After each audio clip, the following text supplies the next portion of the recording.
Bir an için düşünün. Dev bir arenadasınız. Binlerce insan tezahürat yapıyor.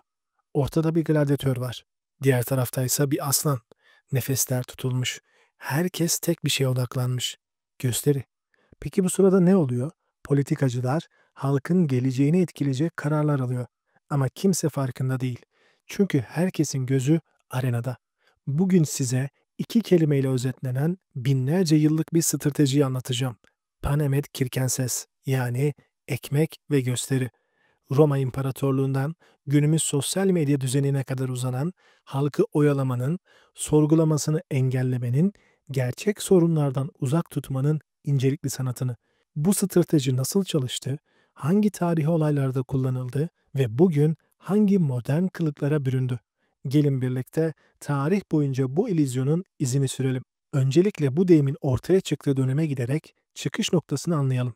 İmparatorluk Roma'sı dünyanın o dönemki en büyük siyasi yapısıydı. Ancak bu devasa yapının ayakta kalabilmesi için halkın desteği gerekiyordu. Ne var ki imparatorluk büyüdükçe yoksulluk da aynı oranda artıyordu. Özellikle taşradan gelen halk başkent Roma'nın eteklerine yığılıyor, işsizlik artıyor ve huzursuzluk büyüyordu. İşte tam bu noktada Roma yönetimi bir çözüm buldu. Bedava buğday dağıtımı. Milattan önce 123 yılında halk tribünü Gaius Gracchus ilk kez devlet eliyle halka buğday dağıtımını yasallaştırdı. O dönemde 320 binden fazla yurttaş devletin sağladığı tahıl yardımıyla hayatta kalıyordu. Ama bu sadece panemdi, yani ekmek kısmı. Peki ya halkın dikkatini dağıtmak için ne gerekiyordu? İşte devreye kirkenses, yani eğlenceler, özellikle de gladyatör dövüşleri girdi. Roma'daki Kolezyum tam 50 bin kişilik kapasiteyle adeta bir propaganda merkeziydi. Burada günlerce süren dövüşler, hayvan avları ve idam gösterileri düzenlenirdi. İmparator Titus, Kolezyum'un açılışı için tam 100 gün süren eğlenceler düzenledi. Bu sürede 5.000 hayvan öldürüldü ve sayısız gladyatör dövüştürüldü. Halk, karnı tok ve gözü doyurulmuş bir şekilde evine dönerken Roma Senatosu'nda köle isyanlarının bastırılması, yeni vergilerin getirilmesi gibi hayati kararlar rahatlıkla alınıyordu. Roma'nın en meşhur imparatorlarından biri olan Commodus, bizzat gladyatör kıyafetleri giyip arenaya çıkardı. Gösteriyi o kadar büyütmüştü ki halk artık onun politik başarısızlıklarını umursamaz hale gelmişti. Yeter ki gösteri devam etsin. İşte Juvenalis'in Panem et circenses sözü bu atmosferde doğdu. Halk artık özgürlüğü değil, ekmek ve gösteriyi istiyor diyordu. Böylece Roma halkı sistemin yozlaşmasını fark etmeden adeta gözleri bağlı bir şekilde alkış tutuyordu. Roma'nın yıkılışından sonra Avrupa'da Hristiyanlık egemen güç haline geldi. Ancak halkı yönetmek için kullanılan ekmek ve gösteri anlayışı şekil değiştirerek devam etti.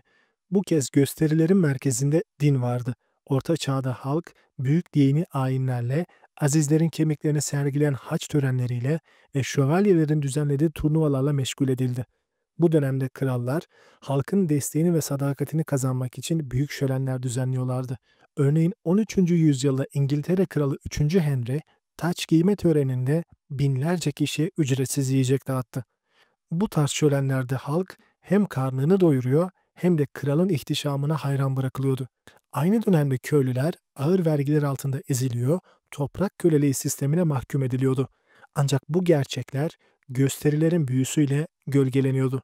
Kiliselerde bu dönemde halkın zihinsel ve duygusal yönlendirilmesinde önemli rol oynadı.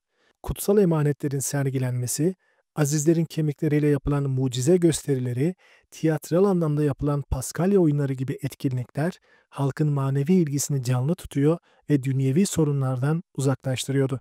Gösteri devam ettikçe halk düşünmüyor, sorgulamıyor, sadece izliyordu.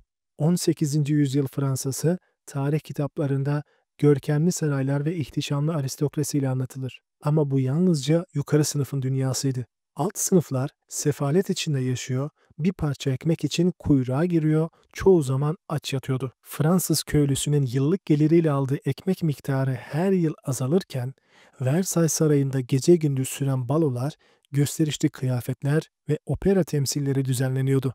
Kral 16. Louis ve eşi Mary, halkın öfkesini fark edemeyecek kadar gösteriye boğulmuştu. Hatta Mary'nin Açlık çeken halk için söylediği iddia edilen o meşhur söz tam da bu bağlamda anlam kazanır. Ekmek yoksa pasta yesinler.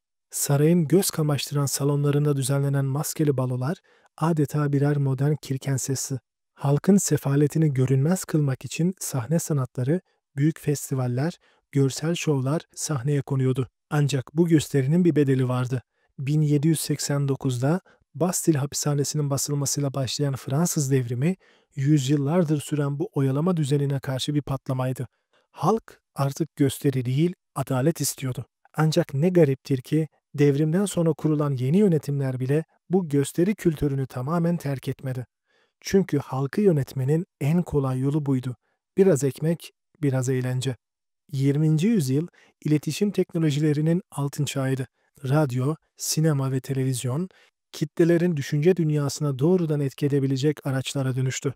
Bu dönemde iktidarlar Panemit Kirkenses stratejisini daha da sistematik hale getirdiler.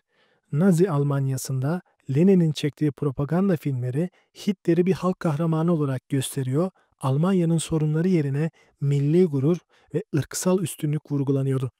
Aynı şekilde Sovyetler Birliği'nde büyük spor etkinlikleri, işçi bayramları ve dev yürüyüşler Stalin'in politikalarını yücelten şovlara dönüştü. Batı dünyasında ise gösteri daha yumuşak ama etkili bir şekilde yürütüldü. 1950'lerde Amerika'da televizyonun yaygınlaşmasıyla birlikte aileler akşamları sitcom izlemeye başladı. Diziler milyonları ekran başına kilitliyor, gerçek sorunları gündemden düşürüyordu. Böylece yönetici sınıfın tarih boyunca halkını uyutmak için kullandığı strateji modern dünyamızda da yerini almış oldu. George Orwell'ın 1949'da yazdığı 1984 romanı bu sürecin en çarpıcı edebi yansıması oldu. Orwell, halkın kontrol altında tutulmasının en etkili yolunun dikkatini daima başka bir şeye yönlendirmek olduğunu anlatır. Bugün bile "Büyük Birader sizi izliyor" sözüyle hatırlanan bu distopya, aslında televizyonun ve medyanın nasıl bir modern arena haline geldiğini gösteriyordu. 21. yüzyıla geldiğimizde ise gladyatör arenaları çoktan tarih oldu. Kutsal emanetler vitrinlere kaldırıldı, saray baloları unutuldu. Ama Panemet Kirkenses hala burada. Üstelik artık cebimizde taşıdığımız bir ekranda. Bugün milyonlarca insan sabah uyanır uyanmaz telefonuna sarılıyor. Ekranda ne mi var? Sonsuz bir gösteri. TikTok videoları, Instagram hikayeleri, YouTube içerikleri, Twitch yayınları, Twitter tartışmaları. Gülmek, öfkelenmek, unutmak, hayran olmak. Hepsi bir parmak kaydırma mesafesinde. Ancak bu gösterinin perde arkasında ne var? Tıpkı Roma'daki gladyatör dövüşleri gibi bugünün dijital dünyası da bazı acıları görünmez kılıyor. Düşünelim. Bir yandan ekonomik kriz, barınma sorunları, çevresel felaketler, adaletsizlikler yaşanıyor. Ama diğer yandan sosyal medyada trend olan konu bir ünlünün sevgilisini değiştirmesi ya da bir influencer'ın sabah rutini oluyor. Tıpkı Kolezyum'daki dövüşleri izlerken Roma halkının vergilere itiraz etmemesi gibi biz de algoritmaların sunduğu içeriklere gömülmüşken gerçek gündemden uzaklaştırılıyoruz. Netflix gibi dijital platformlar günde milyonlarca saat içerik izletiyor. Bir yandan insanlara rahatlama sunuyor ama bir yandan da dikkatleri dağıtıyor. Tüm dünyada gelir eşitsizliği artarken Squid Game gibi diziler yoksulluk ve borçlar üzerinden kurgu yaparak bile gösterinin parçası haline geliyor.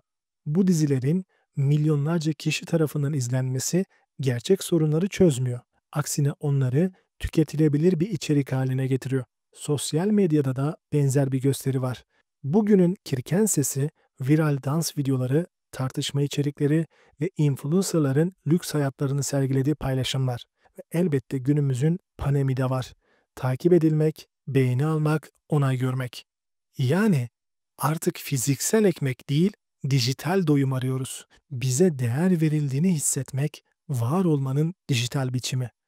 Özellikle seçim dönemlerinde sosyal medya devletlerin yeni kolezyumu haline geliyor. Politikacılar gerçek vaatler yerine kısa videolarla şov yapıyor. Halk bu içerikleri paylaşırken o gün meclisten hangi yasa geçtiğini çoğu zaman bilmiyor. Daha da ilginç olan herkesin kendisi de birer gösterici haline gelmesi. Artık herkesin küçük birer sahnesi var. Instagram profili, Twitter hesabı, YouTube kanalı. Yani sadece izleyici değiliz. Aynı zamanda kendi minik kirken sesimizi sunan gladyatörleriz. Bu gösteri devam ettikçe sistemin eleştirisi de her geçen gün azalıyor.